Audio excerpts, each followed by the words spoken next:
तो चलिए आज हम डिस्कस करते हैं जन्म कुंडली क्या है। तो विशेष रूप से ऐसा देखा जाता है कि ज्योतिष शास्त्र के विभिन्न नियमों का उल्लेख करने के पहले जन्म कुंडली क्या है, ये क्या पदार्थ है, इसका वर्णन करना उचित है। तो भारतवर्ष में हिंदू मात्र का यह विश्वास है कि संचित और प्रारब्ध कर्मों का ही फल मनुष्य अपने जीवन नौका में बैठकर क्रियामान रूपी पतवार के द्वारा हेर फेर करते हुए उपयोग करता है। यह विश्वास अब अन्य देशवासियों में भी स्थान कर रहा है। हालांकि हमारा ध्येय यह नहीं है कि इस विद्या का उपयोग विश्वास को सिद्ध करने से ऐसे बात का विश्लेषण बिना किए भी नहीं रहा जा सकता है। यदि संसार पर दृष्टि डाली जाए तो दिख पड़ता है कि कुछ मनुष्य रुपया पैसा से इतना परिपूर्ण है कि उन्हें रुपया पैसा नहीं रहने के दुख का किंचित मात्र भी अनुभव नहीं है। और साथ ही यह भी दिख पड़ता है कि कुछ मनुष्यों को एक समय के भोजन का भी प्रबंध नहीं है। कोई तो मनुष्य से शरीर से हिष्ट पुष्ट है और कोई रोगग्रस्त ही कष्टपूर्वक जीवन व्यतीत कर रहा है। किसी का नेत्र अति सुंदर है तो किसी का नेत्र कोई नेत्र विहीन भटकता है। क्या इस विचित्र लीला को देखने के बाद यह प्रश्न नहीं उठता है कि एक मनुष्य क्यों राजा होता है और दूसरा क्यों रंक होता है? एक शरीर में क्यों सुखी दूसरा क्यों दुखी, है ना? एक नेत्र वाला दूसरा नेत्र विहीन क्यों? यह सर्व स्वीकृत है कि ईश्वर न्यायकारी हैं, वही न्याय प्रदान करते हैं। यदि ईश्वर का यह गुण ठीक है तो फिर संसार में सुख दुख की ऐसी विभिन्नता क्यों है? इसका मतलब यह है कि यह बात स्वयं सिद्ध हो जाती है कि मनुष्य अपने पूर्व जन्म के पाप पुण्य फल का भोक्ता होता है, उपयोग करता है। अब जन्म कुंडली मनुष्य के पूर्व जन्म के कर्मों का मूर्तिमान स्वरूप है। अगर देखा जाए तो पूर्व जन्म के कर्मों के जानने की कुंजी है ये ज्योतिष शास्त्र। विस्तृत वस्तु केवल संकेतों में व्यक्त है ना? तो जिस तरह समूल विशाल वटवृक्ष का समावेश उनके बीज में है, उसी तरह मनुष्य के पूर्वजन्म जन्मांतर का कृत्य कर्म जन्म कुंडली में अंकित है। अब ज्योतिष के विद्वानों के लिए कुंडली पूर्व जन्मकृत कर्मों की मूर्ति और गाथा है। पूर्व जन्म की रहस्यमयी घटनाओं की सांकेतिक अभिव्यक्ति है, सूचनात्मक चिन्ह विशेष है। तो ज्योतिष शास्त्र के विद्वानों ने दिव्य दृष्टि द्वारा ज्योतिष शास्त्र के अनुसार मनुष्य के इस जन्म के भोग्य अभोग्य को बतलाया है। तो इस तरह से ज्योतिष शास्त्र के विश्लेषण, ज्योतिष शास्त्र क्या है, इसकी बात मैंने थोड़ा सा डिस्कस किया।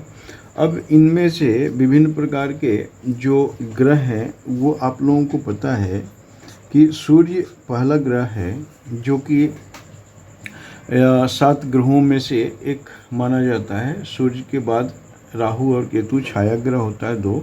तो आज हम सूर्य के बारे में विश्लेषण थोड़ा करें, क्योंकि अगर कोई भी लर्निंग करना चाह रहे होंगे तो उनके लिए ये बड़ा ही इम्पोर्टेंट होगा, है ना? तो ये विषय वस्तु समझने के लिए सबसे पहले हम सूर्य की बात करते हैं। तो अब बात आती है ये कि सभी ग्रहों में से ये जो सूर्य है यह सिंह राशि का स्वामी है और मेष राशि में उच्च और तुला में नीच होता है, मतलब इसका अपना एक स्वभाव होता है। मेष के 10 डिग्री में परम उच्च होता है और इसी तरह तुला के 10 अंश में परम नीच होता है। और सिंह, चूँकि सिंह का स्वामी सूर्य होता है, तो सिंह का 20 डिग्री तक इसका मूल त्रिकोण होता है और शेष यह स्वगृही कहलाता है।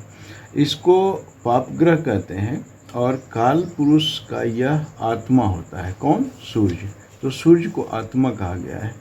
इससे लाली गोराई का बोध होता है। यह पूर्व दिशा का स्वामी और पुरुष कहलाता है। प्रकृति में पित्त का बोध कराता है। सूर्य आत्मा, स्वभाव, आरोग्यता, राज्य और देवालय का सूचक होता है और ये पितृकारक होता है। जातक के पितृ से रिलेटेड विषय की बातों को जानने में सूर्य से विचार किया जाता है। नेत्र, कलेजा, मेरुदंड और स्नायु आदि विभिन्न अंगों पर सूर्य का प्रभाव होता है। यह शुष्क ग्रह है। लग्न से 10वें स्थान में बलि होता है, अर्थात 10वें भाव में यह बलि होता है और मकर से 6 राशि के बाद इसे चेष्टा बल होता है। 7वें स्थान पर इसका पूर्ण दृष्टि होती है। अब रेफल आदि अंग्रेज ज्योतिषियों का कहना है कि सूर्य कुंडली में सूर्य से दाहिने नेत्र और स्त्री कुंडली में बाएं नेत्र का विचार किया जाता है। तो ये सूर्य की बात हो गई।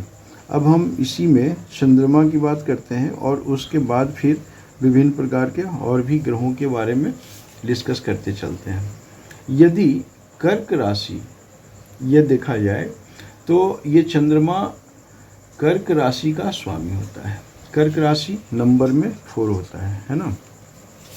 तो वृक्ष में उच्च होता है और वृश्चिक में नीच कहलाता है। वृक्ष के 3 अंश पर परम उच्च और वृश्चिक के 3 अंश पर परम नीच होता है।